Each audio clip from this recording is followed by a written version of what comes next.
নওপাড়া পৌরসভা এলাকার ৫ নম্বর ওয়ার্ডের হালিম ভাইয়ের মোড় সংলগ্ন এলাকায় এলাকাবাসীর উদ্যোগে ১ কিলোমিটার রাস্তা ও ড্রেনের কাজের উদ্বোধন করা হয়েছে। শুক্রবার সকালে এলাকাবাসীর মাঝে আলোচনা সভা শেষে রাস্তা ও ড্রেন উদ্বোধন করা হয়। আলোচনা সভা সভাপতিত্ব করেন বিশিষ্ট ব্যবসায়ী আব্দুল জলিল। এ সময় আরো উপস্থিত ছিলেন আল হেলাল ইসলামী একাডেমির প্রধান শিক্ষক গোলাম মোর্শেদ, বিশিষ্ট ব্যবসায়ী ও সমাজসেবক আব্দুল হালিম, ব্যবসায়ী শেখ জাহিদ হাসান পান্না, ৫ নম্বর ওয়ার্ড বিএনপি সাধারণ সম্পাদক জহিরুদ্দিন মোল্লা, ব্যবসায়ী এম.এ. ওয়াদু। আলোচনা সভা শেষে দোয়া পরিচালনা করা হয়। দোয়া পরিচালনা করেন নওপাড়া বাজার মসজিদের ইমাম হাফেজ মাওলানা গোলাম মাওলা। পরে রাস্তা ও ড্রেন উদ্বোধন শেষে প্রতিদিনের অভয়নগর ফেসবুক পেজকে বক্তারা জানান, বিসমিল্লাহির রহমানির রহিম। আমাদের এই পাড়ার একজন প্রসিদ্ধ ব্যক্তি যার নাম আব্দুল হালিম, তিনি একজন সমাজসেবক, বড় মাপের একজন ব্যবসায়ী, দানবীর ব্যক্তি। তার উদ্যোগে এলাকায় অনেক বড় বড় কাজ হয়ে থাকে, আমরা তার সহযোগী।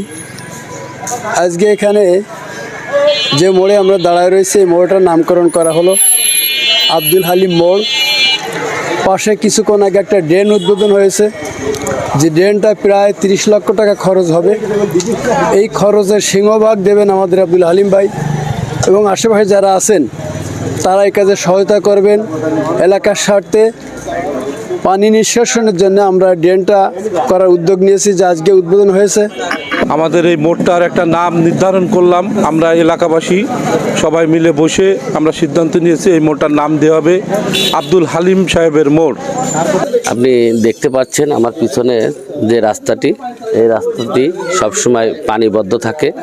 যখন বর্ষা হয় এই রাস্তাতে চলাফেরা করা যায় না।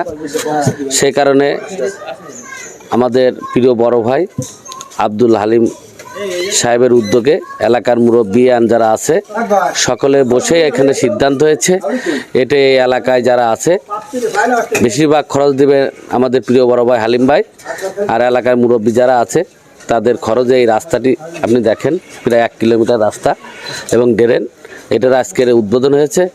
কালকের থেকে আমাদের ইনশাল্লাহ ড্রেন এবং রাস্তার কাজ, ঢালাই রাস্তার কাজ এখানে প্রায় ৩০ লক্ষ টাকার কাজ হবে। আমরা শর্ট টাইমে ড্রেন এবং রাস্তার কাজ করব, যাতে ৫ নম্বর ওয়ার্ডে কোথাও পানিবদ্ধ না থাকে, জলবদ্ধতা না থাকে এবং রাস্তাঘাটগুলো ভালো হয়, এজন্য আমরা কাজ করছি।